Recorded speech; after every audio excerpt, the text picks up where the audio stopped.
Pagkatapos nito, seryosong sinabi ni Bai Zuo sa ating bida na gusto lang niyang kainin ang banal na peach. Para sa kanya, ang landas patungo sa pagiging dakilang emperador ay walang saysay at hindi niya ito pinapansin. Dagdag din ni Bai Zuo habang nakasimangot ito na naiinip na nga raw siya sa kaganapan na ito.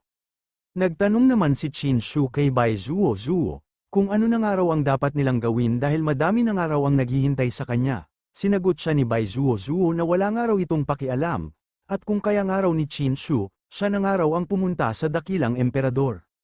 Napangisi naman dito ang ating bida, kaya hindi na itong nagdalawang isip na humakbang na sa daan, patungo sa landas ng emperador. Seryoso din sinabi ni Qin Shu, akala ni Qin Shu ay imposibleng matapos ang sign-in task na ito, pero hindi niya inaasahang magiging isa pala itong biyaya, isang oportunidad na parang kalooban ng langit. Habang masayang naglalakad si Qin Shu sa landas ng emperador, bigla siyang inula ng batikos mula sa mga tao sa paligid. Sinabi nila na walang hiya si Qin Shu at hindi raw siya karapat-dapat na tahakin ang landas ng emperador. Para sa kanila, isa itong malaking kahihiyan at kalapastanganan sa banal na daan na para lamang sa mga tunay na karapat-dapat, ngunit sa kabila ng lahat ng yon, matatag pa rin ang kanyang loob ng ating bida at hindi siya natinag sa mga panlalait. Ngumiti si Qin Shu at buong kumpiyansang sinabi, na siya ang may pananagutan sa kanyang katulong na si Bai Zuo, at sarkastiko niyang sinabi sa mga hangal na papaslangin niya nga raw silang lahat. Kasunod nun, humakbang si Qin Shu paakyat sa landas ng emperador, ang kanyang katawan ay binalot ng apoy at kidlat na tila kinikilala ang kanyang lakas. Hindi siya natitinag, buong tapang niyang hinarap ang matarik at nagniningas na hagdang yun, sa bawat hakbang niya, lalong lumalakas ang kanyang presensya. Parang sinasabi ng langit na karapat-dapat siya sa landas na ito, kahit pa maraming tumututol sa kanya. Habang tinatahak ni Qin Shu ang landas ng emperador, bigla na lamang siyang napaisip, ang landas ng dakilang emperador ay tunay na misteryoso, dahil sa bawat hakbang, tila naglalaho ang lahat sa paligid niya. Sa sandaling ito, para bang naglaho ang lahat sa paligid niya. Tanging ang daang ito na lang ang natira sa harapan niya, maging ang mismong panahon ng kawalan ay tila nawala rin.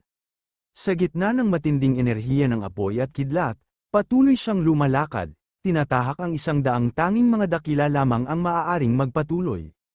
Sa kabilang banda, habang pinagmamasdan nilang lahat si Qin Shu na tahimik na tinatahak ang landas ng dakilang emperador, bigla na lamang siyang nawala sa paningin ng lahat.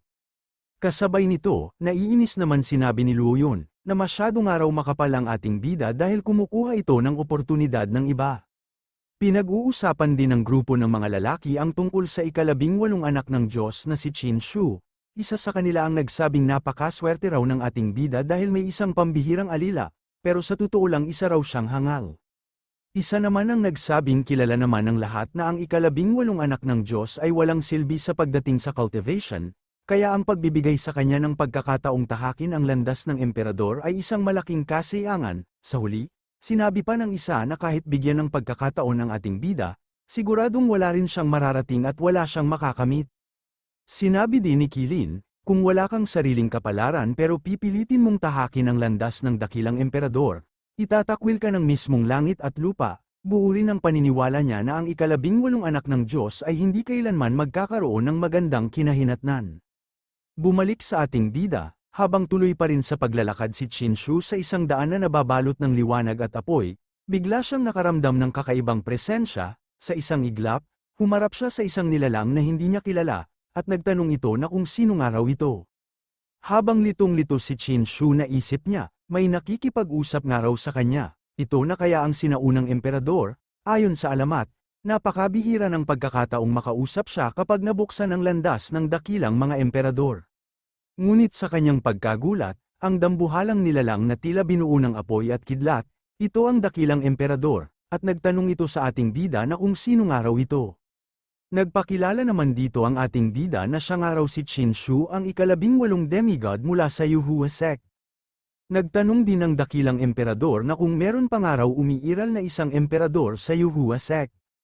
Sinagot naman ito ni Qin Shu, matagal nang nawala ang dakilang emperador sa Yuhua sect, at 100,000 taon na ang nakalipas mula nang siya'y mawala. Idinagdag pa niya na sa kasalukuyan, wala nang natitirang emperador sa buong mundo. Sa mga narinig ng dakilang emperador, Bigla na lamang itong nagalit at nagpalabas ito ng napakalakas na aura sa buong paligid. Sa kabilang banda, dahil sa pagpapalabas ng napakalakas na aura ng dakilang emperador, nadamay naman dito ang mga ibang cultivator at nagsilutangan sila sa ere at binabalutan din sila ng aura ng dakilang emperador.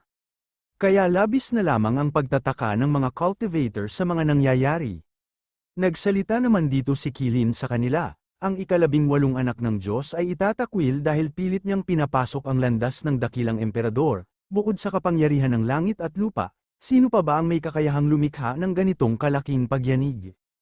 Nagtanong naman dito si Yu'er sa Holy Mother na kung magiging maayos pa nga raw si Qinshu sa kanyang kalagayan. Sabi ng Holy Mother, ang Yaoqi ay may napakatibay na protective formation, sobrang solid ito at halos hindi ito matitinag, kaya kung may puwersang nakayanig sa Yaoqi, nakakakilabot talaga ito. Hindi pa nila tiyak kung ang pinagmulan ng lakas na iyon ay galing sa isang emperador, o kung kapangyarihan mismo ng langit at lupa. At sa huli, sinabi niya na ang lahat ay nakasalalay sa swerte ng ating bida. Napagtanto naman ni Yu'er ang ibig sabihin ng Holy Mother, kung ito ay kapangyarihan ng Emperor, ibig sabihin nito nakita ng ating bida ang sinaunang emperador, pero kung ito ay kapangyarihan ng langit at lupa, nangangahulugang nasa ilalim siya ng matinding puwersa, at baka patay na siya. Sumang-ayon naman ang Holy Mother sa sinabi ni Yu'er, na tama nga raw ang lahat ng sinabi nito. Dagdag pa ng Holy Mother habang nakatingin ito sa landas ng emperador, na lumilitaw ngayon ang landas ng Emperor, isang bihirang pangyayari sa loob ng napakahabang panahon. Ngunit ang mas nakagugulat pa ay ang taong umaakyat sa landas na ito, hindi siya ang nagliwanag ng daan ng mga dakilang emperador, isang bagay na hindi pa kailanman nangyari sa buong kasaysayan ng Yaoqi.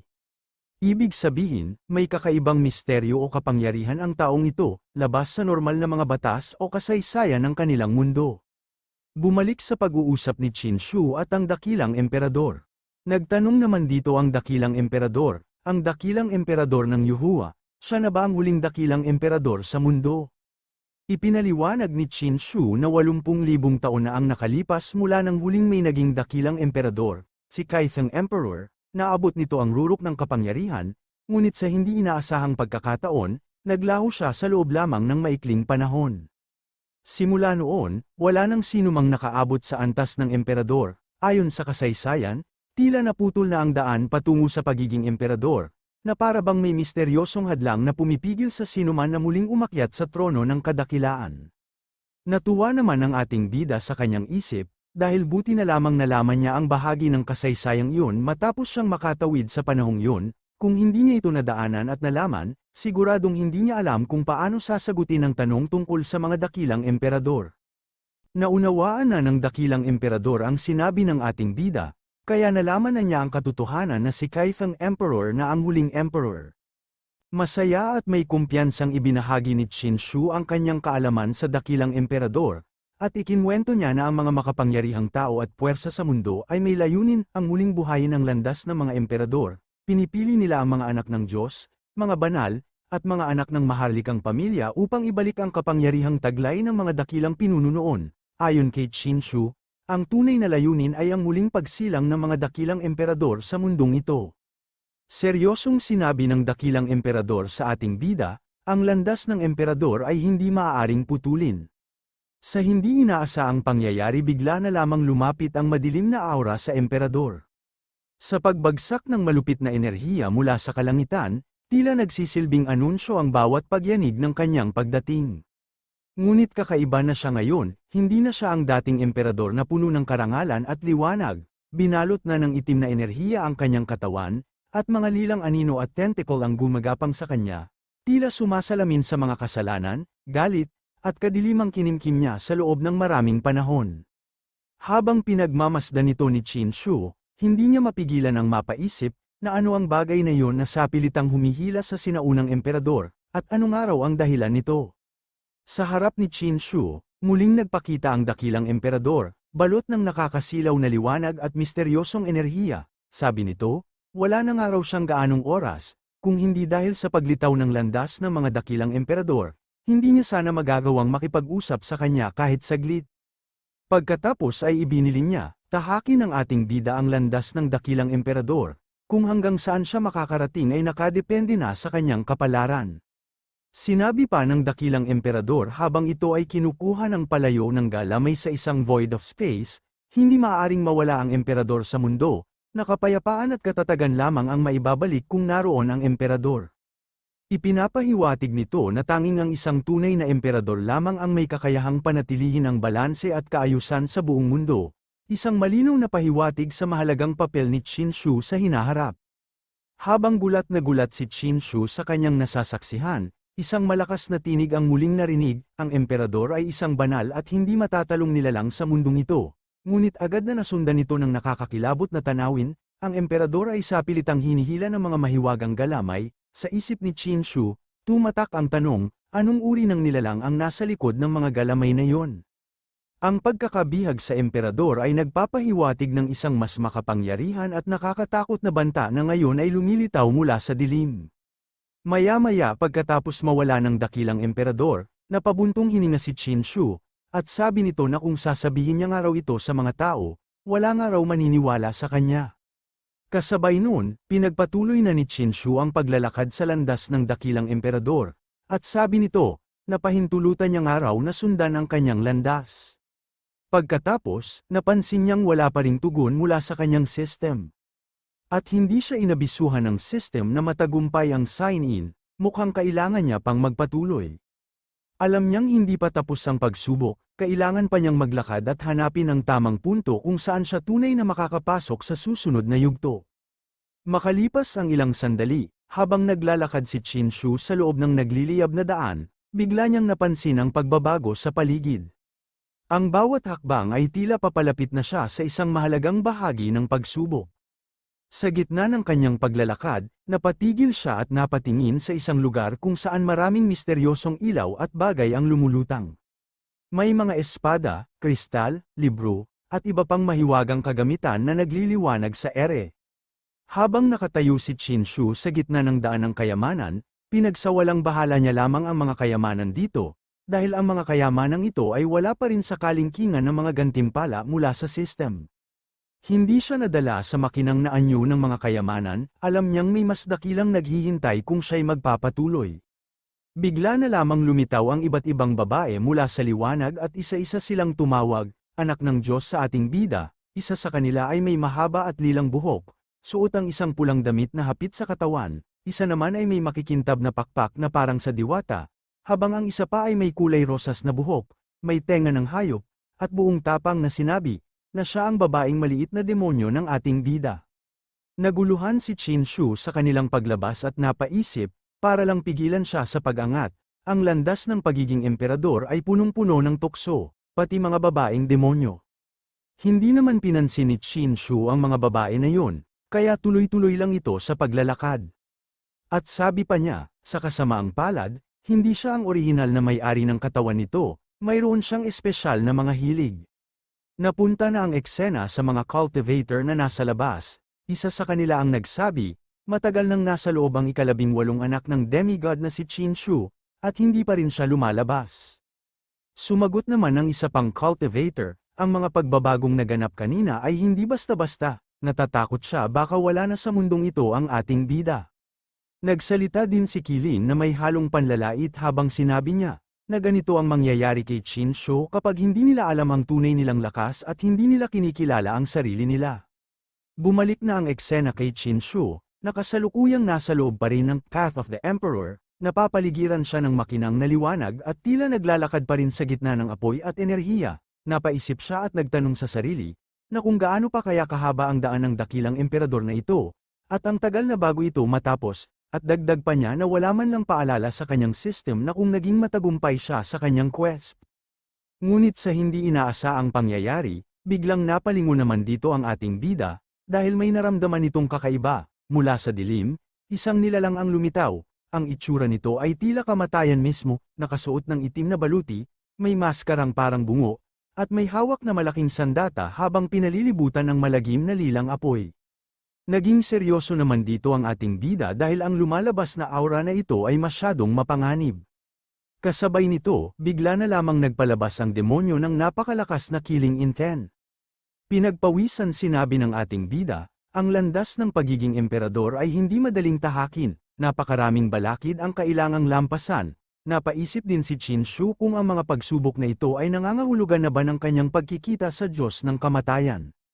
Kasunod nito, bigla na lamang naghandang umatake ang demonyo gamit ang kanyang sandata, habang sinasabi nito na hindi nga raw makakatakas ang ating bida sa kanya. Napansin ito ni Qin Shu, kaya't agad siyang umatake gamit ang kanyang kapangyarihan na tinatawag na Thunderclap laban sa demonyo. Matapos ang malakas na pagsalakay, mabilis din siyang umatras para obserbahan ang epekto ng kanyang atake, ngunit laking gulat niya nang makita na wala man lang gasgas o pinsala ang demonyo, mistulang hindi ito naapektuhan sa ginawa niyang pag-atake. Hindi nag-aksaya ng oras si Qin Shu at agad niyang ginamit ang mas makapangyarihang teknik, ang Dragon Elephant Jail Power, isang dambuhalang imahe ng gintong elepante at dragon ang lumitaw. At ang atake ng ating bida ay tumama ng direkta sa katawan ng demonyo, at sa wakas ay nag-iwan ito ng bakas ng pinsala. Dumistansya naman dito ang ating bida, at napaisip naman ito, dahil ang katawan ng demonyo na ito ay hindi pisikal na katawan, at nagulat din siya dahil mukhang espiritual o ilusyon lang ang katawan nito at hindi niya ito basta-basta matatamaan.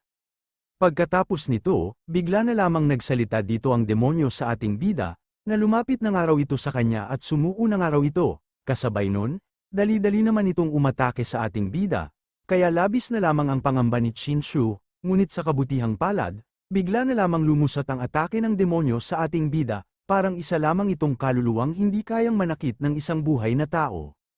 Kaya napaisip si Qin Shu na bakit nga raw walang nangyari sa kanya. Nagsalita dito ang demonyo na may problema nga raw ang kaluluwa ng ating bida, at bakit nga raw hindi niya ito makuha, ngunit ang sagot lamang ni Qin Shu ay hindi niya rin ito alam. Kaya nagpaalam na ang ating bida sa demonyo, at wika nito na dahil hindi niya rin ito mahawakan, aalis na nga raw ito, hinayaan na ito ng demonyo, habang pinagmamasdan niya na lamang ang ating bida na papaalis. Sabi din nito, hindi niya nga raw makuha ang kaluluwa ni Qin Shu, naisip ng nilalang na ito kung posible bang si Qin Shu ay magiging tagapagmana ng trono sa hinaharap ng dakilang emperador. Napatawa ito at nagsabing, ganoon lang pala kadali ang mangyayari sa ating bida. Pagkatapos nito, napaisip si Qin Shu, naalala niyang sinabi ng demonyo na may problema ang kanyang kaluluwa. Nagtaka siya kung ito ba ay dahil isa siyang crossover, isang taong nagmula sa ibang mundo. Habang iniisip ito, napagtanto rin niya kung gaano talaga nakakatakot ang mundong ito ng cultivation world, dahil ang mga naranasan niya ngayon sa landas ng emperador ay talaga namang hindi kapanipaniwala, at ano kaya ang nakatago sa likod nito. Makalipas ang ilang sandali, sa harap ni Qin Shu, may isang napakalaking bato na humaharang sa landas ng emperador. Napansin niya ito at nagulat, isang hadlang na kailangang lampasan upang magpatuloy sa kanyang paglalakbay. At sa mismong sandaling yon, biglang nag-notification ang system ng ating bida.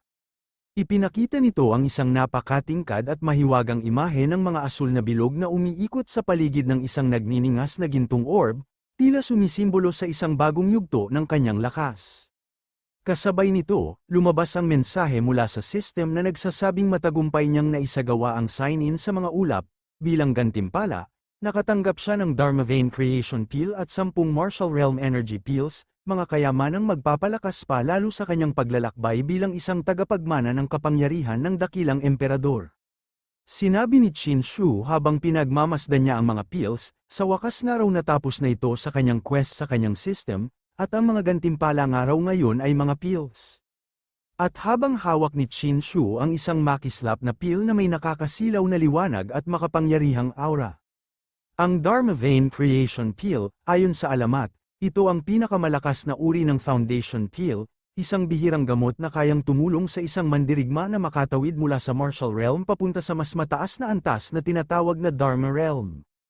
Ngunit hindi ito basta-basta nalilikha. Ayon sa kasaysayan, tanging isang dakilang emperador lang ang may kakayahang gumawa nito, at ngayon ay wala na sila sa mundo. Sa paggamit ng peel na ito, makakabuo ng pinakamatibay na pundasyon para sa pag-akyat sa Dharma Realm. Sabi ni Qin Shu, noong nakaraan, nakuha niya ang Martial Vein Vitality Peel para makapagtayo ng pinakamalakas na pundasyon sa Martial Realm. Ngayon naman, nandito na ang Dharma Realm, gusto niya ring magkaroon ng pinakamalakas na pundasyon dito. Pagkatapos ay tiningnan niya ang mga peels sa kanyang kamay at nagsabi, ang mga martial arts peel na ito ay kayang palakasin ang kanyang cultivation base, at kakainin niya ng araw ito ngayon. Kasabay nun, Walang pagdadalawang isip naman kinain na ni Chin Shu ang isang pills.